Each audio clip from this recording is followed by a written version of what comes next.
Di sini saya akan menjelaskan apa sih itu struktur pasar. Struktur pasar adalah penggolongan produsen kepada beberapa bentuk pasar berdasarkan pada ciri-ciri seperti jenis produk yang dihasilkan, banyaknya perusahaan dalam industri, mudah tidaknya keluar dan masuk ke dalam industri dan peranan iklan dalam kegiatan industri. Yang kedua, selanjutnya yaitu pembagian struktur pasar. Struktur pasar dibagi menjadi dua, yaitu pasar persaingan sempurna dan pasar persaingan tidak sempurna. Pasar persaingan sempurna adalah struktur pasar yang memiliki banyak penjual dan pembeli, produk homogen, dan informasi yang simetris, sehingga tidak ada satu perusahaan pun yang dapat mempengaruhi harga pasar. Dalam pasar ini, perusahaan bertindak sebagai price taker, bukan price maker. Pasar persaingan tidak sempurna adalah struktur pasar yang memungkinkan satu atau beberapa pihak perusahaan atau pembeli untuk menguasai harga pasar. Pasar persaingan tidak sempurna terdiri dari beberapa bentuk seperti pasar monopoli, pasar duopoli, pasar oligopoli, pasar monopolistik, dan pasar monopsoni. Berikutnya yaitu pasar monopoli.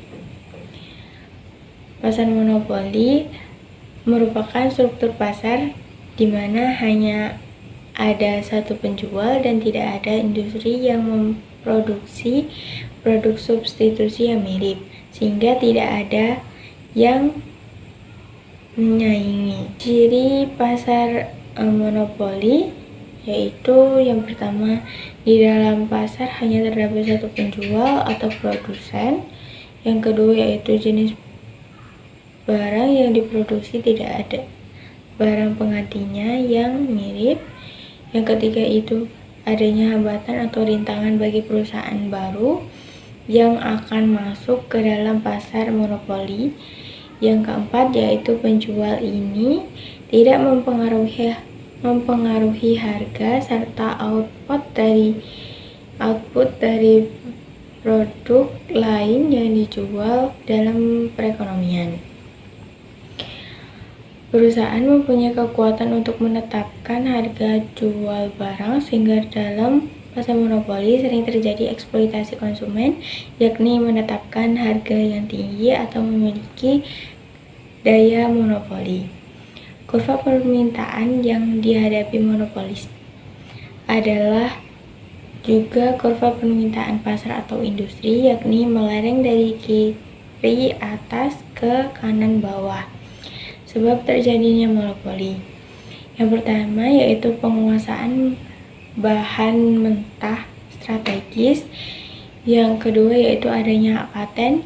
Yang ketiga yaitu terbatasnya pasar. Yang keempat yaitu pemberian hak monopoli oleh pemerintah. Hambatan masuk atau barrier to entry. Yang pertama,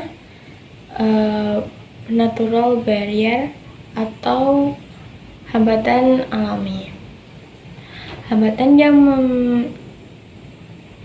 yang timbul dari sifat alami industri atau pasar seperti skala ekonomi. Perusahaan besar memiliki keunggulan biaya karena produksi massal. Teknologi perusahaan yang sudah mapan memiliki teknologi yang lebih maju dan efisien. Minimum efficiency scale, skala efisiensi minimum. Jumlah produksi minimum yang diperlukan untuk mencapai efisiensi biaya dan operasional yang optimal. Perusahaan baru harus mencapai skala ini untuk bersaing. Setup cost, biaya pendirian, biaya yang diperlukan untuk memulai bisnis seperti investasi awal, biaya untuk membangun infrastruktur, membeli peralatan, dan merekrut karyawan. Biaya pemasaran, biaya ini untuk mempromosikan produk atau jasa baru. Hambatan masuk ini dapat membuat sulit bagi perusahaan baru untuk memasuki pasar dan bersaing dengan perusahaan yang sudah mapan. Namun dengan perencanaan yang baik dan strategi yang tepat, perusahaan baru masih dapat berhasil memasuki pasar dan mencapai kesuksesan. Efek negatif monopoli dan cara menghilangkannya. Efek negatifnya yaitu merugikan masyarakat. Yang cara menghilangkannya yaitu mencegah timbulnya monopoli, pemerintahan mendirikan perusahaan tandingan, import barang, yang terakhir yaitu dibuat peraturan khusus atau perundang-undangan. Selanjutnya yaitu pasar duopoli. Pasar duopoli adalah keadaan di mana hanya ada dua perusahaan yang menguasai pasar. Oleh karena itu, setiap tindakannya dilakukan oleh pengusaha yang satu dan akan mempengaruhi kebijakan perusahaan lainnya, baik dari hal penentuan harga, kapasitas produksi, kualitas produksi, dan sebagainya. Ciri-ciri pasar duopoli yaitu hanya ada dua penjual utama yang mendominasi pasar, potensi kolusi tinggi di mana kedua perusahaan bisa bekerja sama untuk mendapatkan keuntungan. Persaingan sangat ketat jika kedua perusahaan memilih untuk tidak berkolusi. Jenis-jenis pasar duopoli. Yang pertama yaitu duopoli produk homogen. Kedua perusahaan menjual produk yang identik atau sangat mirip sehingga persaingan fokus pada harga dan kuantitas produksi. Yang kedua yaitu duopoli produksi terdiferensiasi.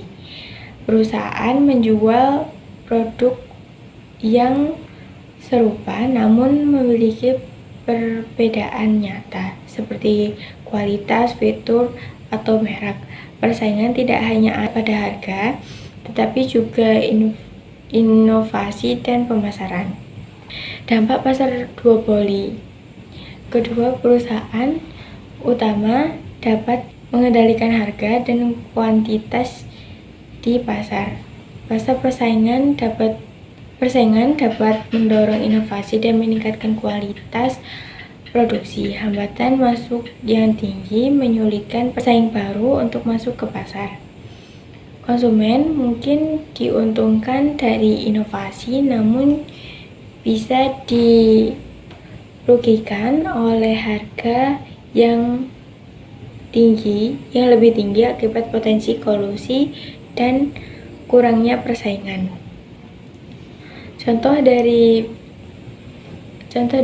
Contoh pasar duopoli. Yang pertama yaitu industri mie instan yang didominasi oleh Indofood atau Indomie dan Wings Food atau mie sedap. Penawaran minyak pelumas yang dikuasai oleh Pertamina dan Caltex. Persaingan antara Coca-Cola dan Pepsi di pasar minuman ringan. Selanjutnya yaitu pasar oligopoli. Oligopoli berasal dari bahasa Yunani yaitu oligos yang artinya beberapa atau poldien yang artinya penjual.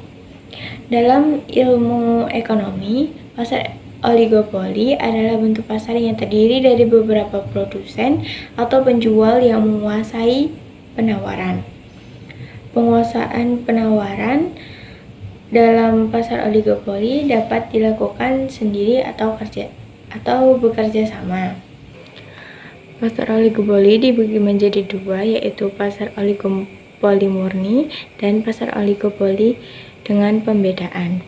Pasar oligopoli murni, dalam jenis ini barang yang diperdagangkan bersifat identik, sedangkan pasar oligopoli dengan pembedaan, dalam jenis ini barang yang diperdagangkan bisa dibedakan.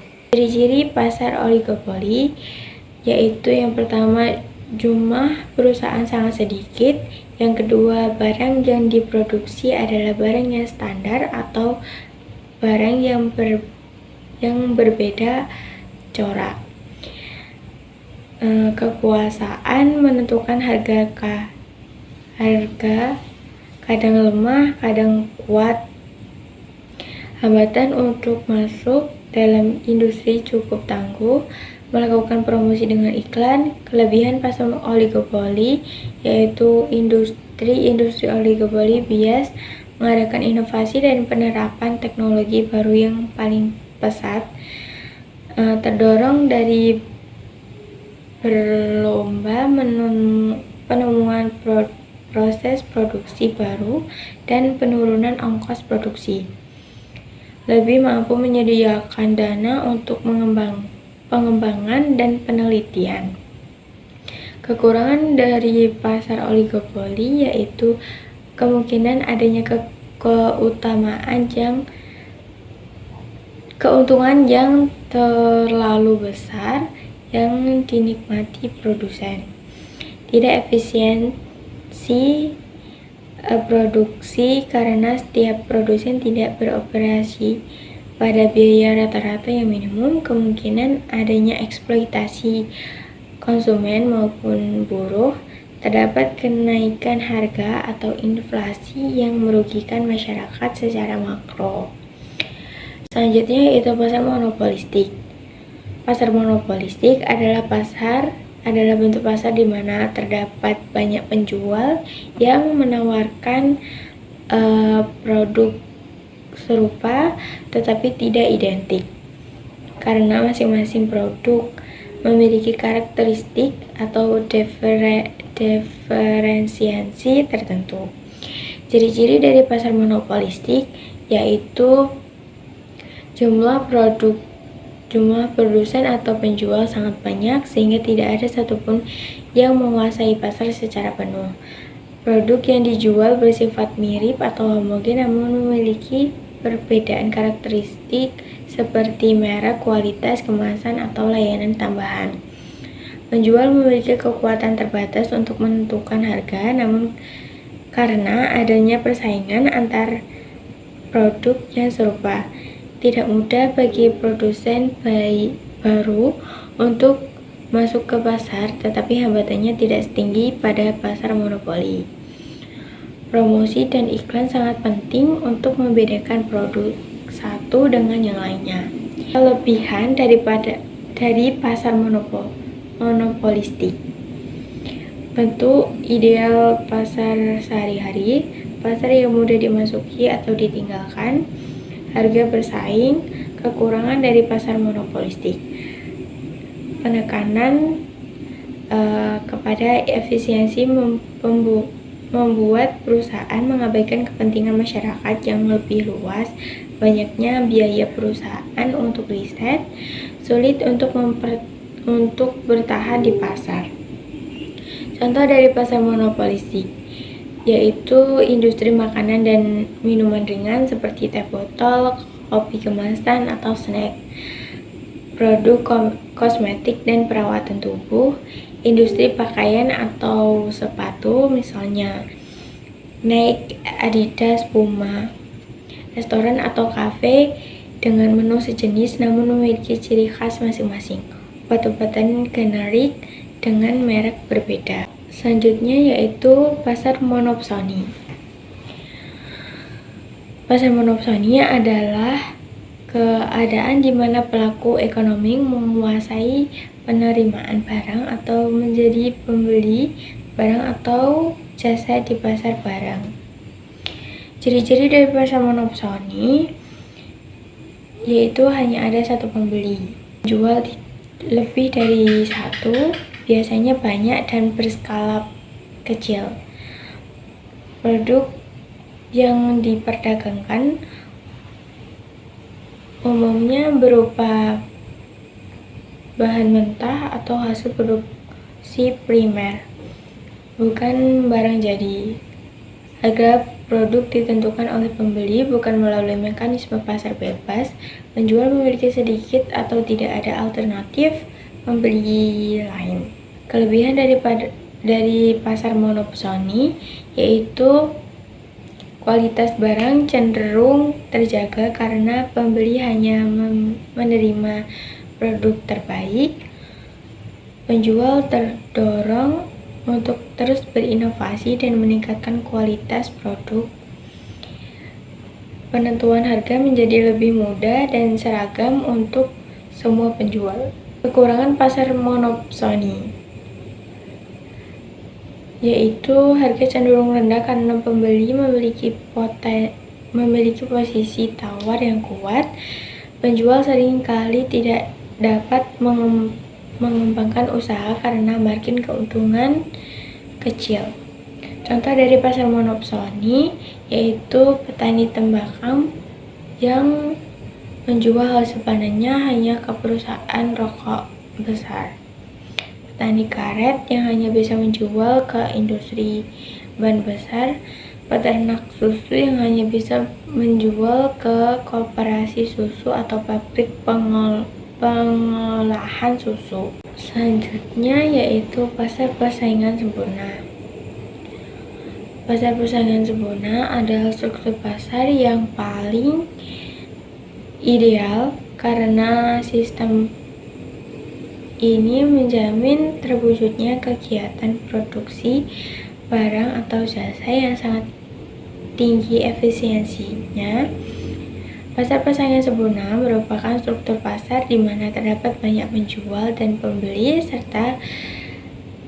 serta keduanya tidak mampu memengaruhi keadaan pasar. Ciri-ciri dari pasar persaingan sempurna yaitu jumlah penjual dan pembeli banyak, barang yang dijual bersifat homogen, terdapat kebebasan keluar masuk pasar baik dari pembeli maupun penjual. Free entry and exit. Ada mobilitas barang sehingga pembeli dapat memperoleh barang dalam jumlah berapapun. Penjual dan pembeli memahami keadaan pasar yang sebenarnya. Produsen atau penjual dan konsumen tidak dapat menentukan harga pasar, tetapi sebagai pengambil harga atau perusahaan menerima harga yang ditentukan oleh pasar. Kelebihan dari pasar persaingan sempurna yaitu pembeli sangat mengetahui harga pasar sehingga sangat kecil terjadi kerugian atau kekecewaan. Konsumen merasa sejahtera karena bebas memasuki pasar. Terdapat persaingan murni karena barang yang diperjualbelikan homogen. Harga cenderung stabil karena keadaan pasar dapat diketahui sebelumnya. Kekurangan dari pasar persaingan sempurna, hanya terdapat satu atau dua industri pasar yang mendekati persaingan sempurna karena sektor yang lain hanya banyak ketidaksempurnaan. Terdapat faktor eksternal yang tidak diperhitungkan dalam posisi kesejahteraan optimum konsumen. Tidak ada barang substitusi karena bersifat homogen. Efisiensi keadilan.